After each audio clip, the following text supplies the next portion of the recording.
Hello and welcome to Nbyula Talks. Before we begin, we have a few updates and reminders for you. We would love to have you be part of our Nbyula community. And you can do so by logging on to www.nbyula.com, where you can join communities related to your area of interest, register for upcoming Nbyula Talks, book one-to-one skylifts, and view other upcoming events. You can also take this opportunity to connect with fellow learners or the speaker by sending a connection request. When you connect with the speaker, you will be able to contact them directly as well as receive updates about their upcoming talks. Kindly note that during this session, you will not be able to switch on your camera or unmute your mic. To ask questions during the talk, go to the audience chat, type your question, and select Post Your Question. If your question has not been answered during the talk, you will be notified once it's been answered, or if your question has not been answered during the talk, you can go to www.nbyula.com and spin a quest, and your questions will be answered. Thank you for joining us today. We hope this talk broadens your horizons and takes you to new learning heights. Okay, so as you guys know that I'm going to start talking about the strategies which are needed for part 1 and 2 for speaking. So can you guys tell me how many parts do we have in speaking module? Is it 1, 2, 3 or 1, 2, 3, 4? How many parts do we have?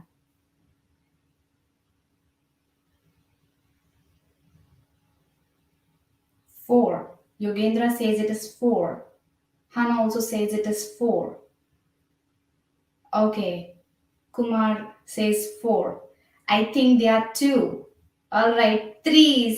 Sadhana, very good. There are 3 parts, guys. There are 3 parts in speaking module. All right, so I know that there are a couple of participants who are in beginners, like who has not given IELTS exam. There are a couple of participants who has already given their IELTS, or maybe giving it again because they did not get the desired score.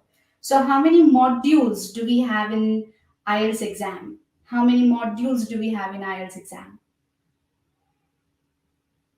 Type it in the chat box. 4. That's amazing. That's amazing. Yes, we have 4 modules. Right. We have 4 modules. Can you guys name them? Right. There are 4 modules. They are, can you guys tell me the name of the modules?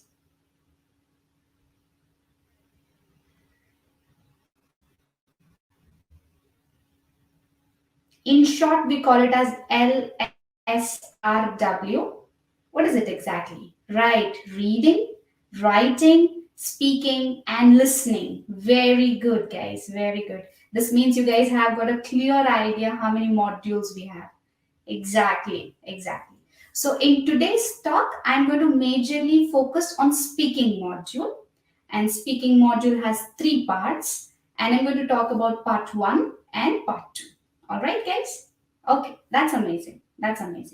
All right. How many of you have already given IELTS?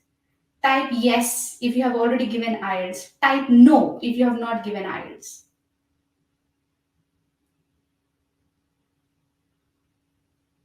Yes if you have already given. No if you have not given. All right. I see one no there. No. All right. Beginners level. All right. Not yet. All right. All right. That's amazing. Yes, you have given once. All right. Okay. Get that. I get that, guys. All right. That's amazing. So let us get started then. All right.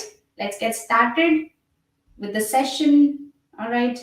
Hope you all can see my screen clearly. Yeah. So we're going to talk about how to score the band 7.5 in speaking module. All right. Let me tell you, I've trained students to have 7.5 above. How? With these strategies that I'm going to share today. All right. Yeah. So we're going to talk about how to introduce yourself in part 1, how to take down effective notes in part 2. We're going to talk about mastering the skill of time management in part 2 and how to improve your speaking skills. All right? Yeah. All right. So we're going to start with it now, right? We're going to start now. Let me introduce myself. I'm Salma Shaik. I'm British Council and IDP certified IELTS trainer. All right. I have 8 years of experience in training IELTS, and yeah, that's what you can see. I hold a master's degree in English literature, and I've completed my master's in Manu. I also have PGDE. That's a diploma course in English language teaching. All right. So this is what we were talking about. We have three parts in IELTS speaking. Part one is all about introduction and interview. Part two is a cue card. Part three is discussion. All right. We have part one where the examiner will ask you to introduce yourself and ask you basic questions about you. A couple of, it's an interview session. So let me give you a little more clarity on this. Majorly, when it is part one, so you guys are in front of the examiner. Definitely, you're worried, you're nervous, you're scared, right? So, part one, we also call it as a warm up session. What do you mean by warm up session? We all do workout, right, guys? So imagine that Vishnu went to gym, and then his trainer says, Vishnu, you have to do what do you say, bicep curls. Okay, take 10 kgs dumbbell, do bicep curls, do 30 in 2 repetitions. You see that Vishnu might not be ready. He's not ready because he just got into the gym and he's just standing there. And then immediately the trainer is going to give a very big task. He might not be able to perform well. Does this mean that Vishnu has got no idea how to do bicep curls? It's not that. He's going to gym every single day, right? But still, he might be confused, right? Because he's not ready. So he wants to settle down, he'll calm down, and then what do you say? The trainer might give him something called warm up, like maybe jumping jacks or anything that you guys can talk about, treadmill, whatever. Same way, when you guys go to speaking module, the examiner might ask you suddenly some sort of question. You might be nervous, right? You might not be ready. You were you're like fumbling a lot. So this happens because you're not ready. You know it's a speaking test. You know how to speak in English, but you were not ready. So the examiner asked you very basic questions in part one. All right, it's a very, very basic questions in part one. They'll ask you like, okay, Salma, can you please tell me something about yourself? Please introduce about yourself, or maybe introduce yourself. Where do you stay? Where do you live? Right. So what do you say? What you do? What is your job all about? So this is going to be a very basic and comfortable. What do you say? He or she creates a comfortable environment where you're relaxed, you're totally relaxed, and then you're ready to speak. All right, so this is what we have in part one. All right, let's get back, guys. All right, so now the examiner might ask you to introduce yourself, right? What do you think should be included in introduction? All right, so what do you guys think? Now let me give you a small tiny example here. You guys are going for a job interview. Okay, it's a job interview, and you're sitting right in front of the what is the interviewer, and he says, Selma, can you please introduce yourself? Your introduction is totally different. It's formal, right? You don't talk anything informal. Now, specifically, let's have a little idea. So, when you go to job interview and the examiner, I mean to say, the interviewer is asking you to introduce yourself, what do you think you should add there? It's a job interview. I'm sure that we all have attended job interview in our lives. Anyone can give me a little idea? What do you think you should add in your job interview?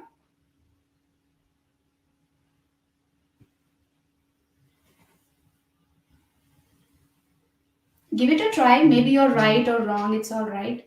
Give it a try. What do you think you should add?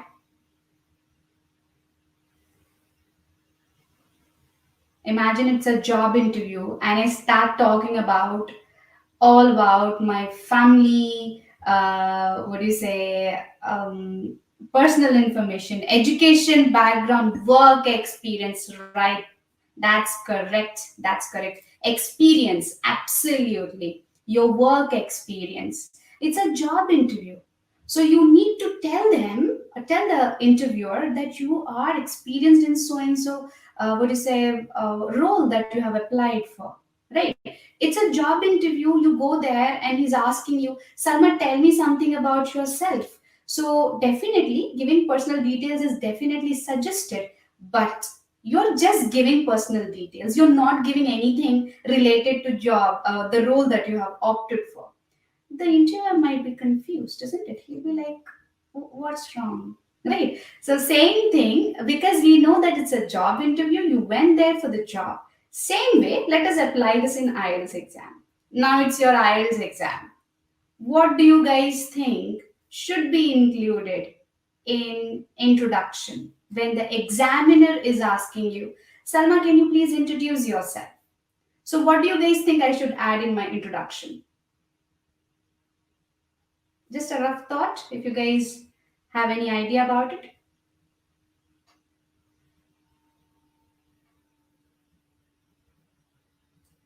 It's not a job interview now. It's about how many times I have attempted IELTS exam. Okay, all right, Hannah, all right. Anything else that you guys feel like it should be included?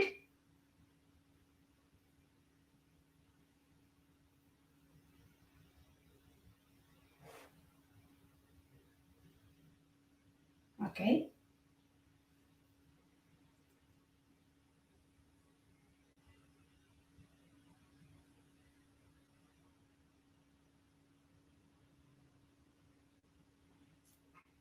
How you're feeling today? Okay, that's nice. Right. First thing first, you tell your name, isn't it, guys? You tell your name, and you're going to hand over your passport to him so that he or she might have a look at it. So you will tell your name first. First thing first that comes is your name. If the examiner says, "Can you please introduce yourself?" And then I'm going to tell, "Hi, my name is Salma Shaik." Okay, so that's my full name, and that's the same name written in my passport. Now, my name is Salma Shaik, but my family calls me with some sort of nickname. We all know, right? We all have our names, personal names that our family calls us, but you're not supposed to say that, right? It becomes informal. You need to tell exactly what you have in your passport. So you will tell, "Hi, my name is Salma Sheikh." Now, Salma Sheikh is a long name, right? So it's a long name. For example, we have Hana. It's a small name, short name, so you can just directly say about it. But when it comes to Salma Sheikh, it's a long name. You can still say, like, how can he, she call you? So you can say, like, "Hi, my name is Salma Sheikh. You can call me Salma," right? Yeah. Let us have a clear idea what else do we have. So you need to introduce yourself by talking about your name. Then comes your place. Where do you stay? Right? Where do you stay? Now this is very interesting. We all live in different parts of India or any other place, but you need to give a clarity on where do you stay. So something like this. Well, I live in city of future, that is Dubai. I live in the city of future, that is Dubai. That's it, guys. It's one line, that's it. You don't need to say, "I live in city of future, that is Dubai. We have a Burj Khalifa here. It's an amazing place to be. It's one of the very popular, tourist destination. A lot of people travel here. Over about 2 million people travel every single year in Dubai. So when you're talking all about this, it looks like you're giving introduction to the place that you're living. It does not look like you're giving introduction about yourself. It is about introduction to the place where you're living. Don't do that. Don't talk a lot about the place that you're living in. Just talk about one single line and then one the place name exactly. That's it. It needs to be that clear. All right. Okay. So, for example, if you guys are living in Hyderabad, right? So we have got a lot of participants from Hyderabad. So you guys can say something like this: "I live in the southern part of India, that is Hyderabad. I live in the city of pearls, that is Hyderabad." Right? So something, adding one adjective and then one complete sentence. That's it. Not more complicated. All right? Yeah. Let's get back, guys. So then you will talk about education. Okay. When you're talking about your education qualification, always talk about your highest degree. All right. For example, guys, in my introduction, I told you that I have done MA English Literature. All right. So, is there any student who might ask me, Salma, did you complete your 10th? No, right? So that's such a vague, what do you say, point. If I'm saying that I have done MA English Literature, no one is going to ask me, Salma, did you do your 10th? No, because you know that after 10th we have got plus one, that is 11th and 12th, and then we have got undergraduation, then we have got masters, then we have got diploma courses, then we have got PhD, right? So for example, if I say like I have done PhD, will you guys ask me that did you do your masters? No, it's such a vague question. So it's always suggested and recommended to talk only about your highest degree. Okay, so what is your highest degree? All right, you have to talk about your highest degree. So I have done so and all that stuff. So if your highest degree is like really complicated, or maybe it is having like it's not clear in its what do you say, its name, something like this, PGDELT. I have done PGDELT. Now what is this PGDELT? It's not clear. You can say like I have done post graduation diploma course in English language teaching for adults, right? Now this is like clear, this is absolutely elaborated and it is clear. So always focus on that. All right. Talk about your highest degree and then talk about if it is complicated, give a little idea about it. Okay. That is to do with your education qualification. All right. Yeah. Then comes your job. Now this is very complicated or very controversial topic because a lot of students who are doing how many type of exams we have in IELTS, guys? We have academics, IELTS academics, IELTS generals. I'm sure you all must be aware. Can you guys tell me what is IELTS academics? What is it meant for? Why do we write IELTS academics or why do we write IELTS general training? Drop your answers in the chat box, please. Why do you think so? What is IELTS academics? What is IELTS general training? It's to get admission into university abroad, right? You're absolutely right. If you want to get admission in the universities of abroad, you write IELTS academics, right? Very good, Hannah. Very good. Can you guys tell me why do we write general training? Yes, Reha. It is academics for studying abroad. Absolutely. Why do we write general training? What is general training?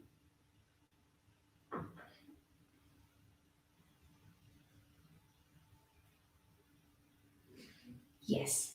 General training for visa. General is probably for work purpose. Absolutely. So generals is for work purpose or if you want to apply for PR, right? So that is to do with your general training. Academics for your what do you say student visa, general training for your work permit or PR visa, right? So that's the major difference. You should be clear on this. First thing first, you should be clear whether you're planning to do academics or you're planning to do general training, and you'll go on.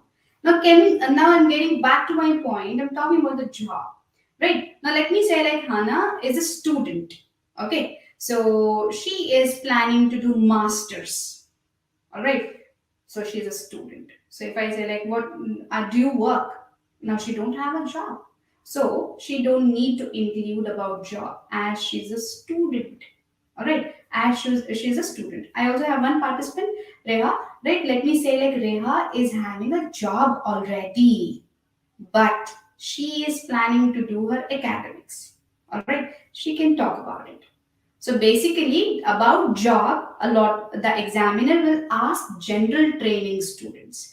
But if you have a job already, you can talk about it. When you talk about your job, talk about the occupation, what you really do, what is your role, what is your job all about. So something like this. Well, I'm a verbal trainer. I'm really passionate about trainings. I love training. So I tend to train students on IELTS exam, right? So my job is all about training students for IELTS exam, something like this. It's going to be short, crisp, and clear. All right. So this is how you tend to give your introduction. All right. I think I forgot to mention one point here. Coming to place. Now let me say like Reha stays in Dubai, but her native is Hyderabad. So she's here because she's working. So a lot of students get confused. Like what do I say? Do I say Hyderabad or do I say Dubai? Do I say Chennai or Bangalore? Like my native is Bangalore, but I'm staying in Chennai just because I'm working there or I'm studying there. It doesn't matter, guys. It doesn't matter. You guys can tell whatever you feel is comfortable to you. All right. Remember, this is IELTS exam going to check your language proficiency. That's it. Nothing else. All right. Please keep that in mind. Okay. So let us read. Go through a little more. Keep it short and simple. Let me tell you this, your introduction should be 1 minute, not more than 1 minute. The examiner might stop you by any time. So please prepare your introduction for 1 minute. Avoid being verbose. When it is not needed, don't talk a lot. It's not needed. So it's just introduction. A lot of students are in a what do you say? Are in a point where they want to prove themselves. They want to impress the examiner and all that stuff. Let me tell you, you will be able to impress the examiner only by your language, not by your what do you say the details that you're adding. So don't add the points which are like not necessary. Verbose is nothing but being really wordy. You're talking a lot of words. Avoid being laconic. Laconic is talking really less, very less. Okay. For example, let me say like the examiner says, Salma, please introduce yourself. My name is Salma. I live in Dubai, and yeah, I'm a verbal trainer. That's it. Right. So that's really short answers. So laconic answers also mean where you're trying to answer by yes or no. That's it. So the examiner will get a chance to ask more questions. By the way, do you guys know what is the test duration for speaking module? What is the test duration? Speaking module. How long are you going to stay in the examiner's room? What is the test duration? All right. A lot of you are typing. Please share your answers. 30 minutes? No. No, dear. I'm so sorry. No. That's really long time. The test duration is minimum, which is about 11 minutes, as in minimum. Okay. So maximum is 14 minutes. Yes. So minimum is 11 minutes. Maximum is 14 minutes. That's it. So you will ensure that the examiner will ensure that you are taking test for minimum 11 minutes, and the examiner will ensure that you will leave once the 14 minutes are done. So Reha's exam might be 12 minutes. Hana's test might be for 12 minutes. My test might be only 11 minutes. So we can't say like my test ended really fast and the other test it took a really long time. No. So it's going to be in the test duration. Now, since you are staying in the exam hall for almost 11 to 12, 11 to 14 minutes, the examiner has got a set of questions to ask. Now, when he or she is going to ask those set of questions, and you are like giving laconic answers, the examiner will get a chance to ask more and more questions. Obviously, right? You have to talk for like there is 4 to 5 minutes for part one, and you're giving a laconic answer. Yes, no, all right, yeah, I don't think so. Yeah, I guess so. So when you're giving these answers, the examiner will be in pressure of asking you more questions. So this does not mean that you will be very wordy. You will be talking appropriately, which is needed. All right. So that is to do with your what do you say entire time frame for your part one. All right. Yeah. Now, guys, we have talked about how to introduce yourself. Now, do you guys really think the examiner might ask you like, can you please introduce yourself? Might be, might not. Maybe. The examiner will say, like, Salma, introduce yourself. Or the examiner might ask these following questions. Where do you live, Salma? Hana, where is your hometown located? Reha, what do you what do you do, like what did you study, what do you study, or something like this. Now these are the questions which are related to your introduction. Questions related to your introduction. Now let me say, like the moment you went in the exam hall and you sat there and he says, good morning Salma, and then I say like, good morning sir, right? Okay Salma, where do you live? Now, I should not talk about the place. We discuss about the pattern, right? I'm not going to talk about the place, education, and then job. No, I'll just answer whatever is asked. Where do you live? I live in city of future, that is Dubai. I live in the city of pearls, that is Hyderabad. Whatever is my answer. Where is your hometown located? So you should answer at least one sentence. That's the key. All right, answer at least one sentence. Don't give a laconic words like this. Where is your hometown located? It's in India, South India. No, these are laconic answers. Where do you live? Hyderabad. Try to give a complete sentence. Talk in a complete sentence. That will give the clarity. That will definitely show that you're talking formally, absolutely formally, right? Yeah. So let me get back to the point here. Right. So now this is to do with it. Are you working? So now a lot of us say like yes, or we say no. You can still say yes. I'm working as a verbal trainer in at Nbyula, right? So something like this. You can say like yes, I'm an HR manager in so and so organization, right? What is your job all about? What is your job all about? You can talk about what do you do in your job. You can certainly talk about that. So try to put that point in here. All right. Yeah. Now comes part two. So let's get started with part two. Can someone please give me a clarity? What do we have in part two, by the way? I think the picture says it clearly. You see this picture? Yeah? All right. Now tell me, what do we have in part two?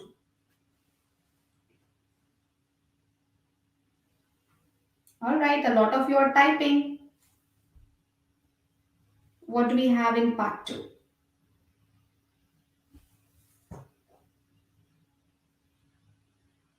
It's a cue card, right? Do you guys know what is cue card?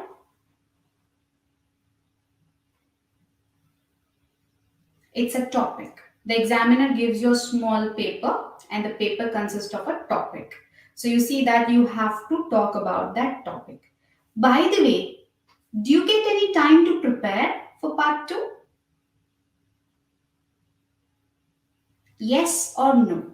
Do you guys get time to prepare for part two? You have to type either yes or no. No. Hannah says no, we will not get any time to prepare. Okay? Bipin is typing. Do you get time to prepare? Yes, you're right. We will be given time to prepare. Yes, right? Time is allotted, right, Vishnu? Absolutely. So you will be given time. Right, absolutely, Hannah. You will be given 1 minute to prepare. The topic is given to you. You will take the card and then you'll start looking at it and you prepare for 1 minute. Okay, you prepare for 1 minute. So that is the time allotted. Now you will start talking. Okay, now after looking at the paper, I'm going to say the topic, you prepared for 1 minute, then you will start talking. How long should you talk? How long should you talk? Let me know in the chat box, guys. How long should you talk?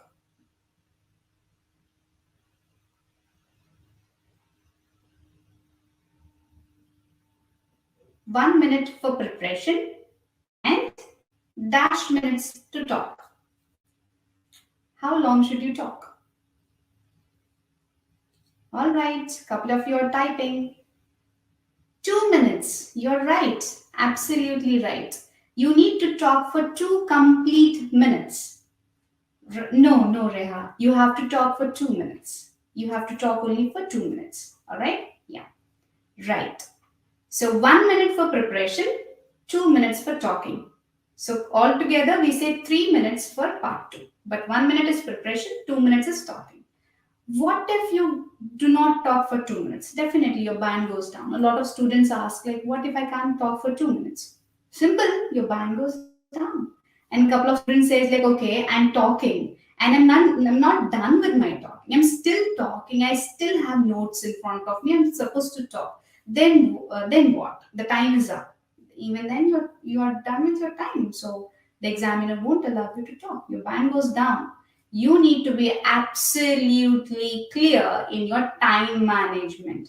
That is what we're going to talk in today's session, right? So time management, how it plays a very important role. Maybe you're a very good speaker, but you didn't manage your time properly.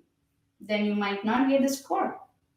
When it comes to IELTS exam, yes, 99.9% it is about language, but that 1% is about time management, your accuracy, your confidence, your mindset. Everything plays a very important role. That 1.1% plays a very important role. So let's have a look at it. So part 2, the examiner is going to give you a cue card. There is a time frame given, and then you are supposed to talk. Cue card is also known as individual long run. Why is it called this way? Because when you're talking about the topic, the examiner is not going to stop you, is not going to interrupt you. Those 2 minutes are your time. You will start talking about the topic for complete 2 minutes. All right? Yeah. Now, why should you take down the notes? Now I have only 1 minute. You guys know that I get to see a lot of students who are very overconfident. They say, like, this is very easy topic, Salma. Why do I take down the notes? Taking down the notes means you're organized, your answers are very organized. You maintain fluency. You're like not saying right, because you don't know what's going to come next. So this happens, right? We get to see a lot of interviews where celebrities talk and they say a lot of fillers, like and so now you will not get to have all these things. You maintain fluency when you have notes because you're clear which point gets into that. Maintains coherence. Coherence is nothing but which is like distracted. Like for example, let me say you had a question like talk about your favorite holiday destination, and you have what you say planned to talk about Coorg. Okay, it's a hill station located in Bangalore, very close to Bangalore, right? Coorg. So you started talking about the climate. Let me say like you started talking about the climate. So the climate in the hill station that I've been is it's one of the peaceful one. It's really good. It's very what do you say? I feel really close to nature and all. And slowly you got diverted about climates and you started talking about the place that I'm living in. The climate is really harsh. We don't get to see, what do you say, rainy season here. We don't have anything called rainy season. So when I went to Coorg, it was really good. Now, this is like where you're trying to match up with the context and your personal experience. But imagine that you got lost. Let me say, like, we don't have rains here. Rains are very rare, so I would not say rare even, it's not there, right? It's a desert, so we don't have anything as such. You know something, in Dubai we have something called cloud seeding, and then that cloud seeding is meant to make the weather temperature go really low. So guys, did you notice I got sidetracked? My question was talk about your favorite holiday destination. I started with Coorg and then I ended up with the weather condition in the place that I'm currently living. So this is called coherence. You will lose it, right? So when you don't have a notes, you will talk random things and then you just put it on the like in front of the examiner. Taking down the notes will ensure that you are sticking to the topic. You know what is to be done next. What are you going to talk next? You're pretty clear on that. So that is why you're supposed to talk about your what's your put down or jot down all the points that you want to talk. Clarity in expression. You're not worried, you're not tense, you're not losing your confidence. You know which point to be popping up right next to it, right? Yeah. Let's try one sample. Okay. Now, this is the question. Describe a teacher who has greatly influenced you in your education. Guys, remember, we have only 1 minute to prepare. So if I read it so subtly, taking my own time, I might not get a lot of time, right? I need to be very clear, very quick, and then I'm going to read very quickly. But I ensure that I'll read all the questions. Where you met him or her, what was the subject taught, what was special about him or her, explain why this person influenced you so much. Now we have only 1 minute. So if I write down a long sentence, this is going to take time. If I write a long sentence, I'm just like repeatedly writing a lot. So the time is up. So you should ensure that your answers should be only one word. Okay? Your answers should be only one word. Okay? Where you met him or her, I've just written school or college. You can say anything. All right. Subject taught is computers. All right. Then you can talk about special about him or her is knowledge. Explain why this person influenced you so much. If you guys have noticed, I have written 3 points: motivating, attitude, independent personality. Now, let me tell you. Now, any question, okay, that is asked, right? Now, any question is asked. Let me say like this. If I say, Vishnu, what did you have in your lunch? This is a simple question. Okay, so let me say Vishnu says, well, I had vegetable salad, right? So, for example, let me say he replies to me, I had vegetable salad. Now, let me say I ask him extended question saying, why did you have vegetable salad in your lunch? His answer becomes elaborated, isn't it? His answer becomes elaborated. So, this is where why question comes to the rescue. This is where you tend to manage your time. You add extra notes for your why question so that when the examiner says you're done with the time, you're fine because you talked enough. You have amazing notes. You have time but you don't have notes. This is so bad situation, pathetic situation. Imagine that you have time but you have notes, then that's amazing, isn't it? So if the examiner says you're done with the time, that's fine. It's all right. Because you have already talked about motivating. You talk about motivating, you have answered all the questions. Now you have time, you talked about attitude, you talked about independent personality, that is in here. All right? Yeah. Then comes time management. Plan your talk. How do you want to talk? Which point you want to add? Which point you want to elaborate? Execute that thought. It's not just that you're planning, you should also execute it, right? Manage when you like diverted, right? When you got diverted, you need to do self correction, right? We all get diverted, guys. We are human beings. We get distracted easily. So, do you guys know that it is proven by science that a human being cannot concentrate anything particularly not more than 3 minutes? I know that is why listening module becomes difficult here, isn't it? So, you need to ensure that you take down the notes. The moment you get distracted, get back to the topic. That's always suggested, right? Yeah. So, yep. Then the effective tips shall be start communicating in English. Whenever you talk, please talk only in English. Read articles on diverse topics so that you get a little idea about different type of topics and you're getting into it. Build a habit of storytelling. Storytelling does not mean you're talking about there's a king, there's a queen, and they met and all. That's just a narrative technique, right? Storytelling is where you tend to understand which point to elaborate, which point you want to add details and all that stuff. Improve your vocabulary because vocabulary is one of the key point to score. All right? Yeah. So guys, that was all about my talk. I tried my best to cover the points that I have mentioned in my profile, what I would be talking about.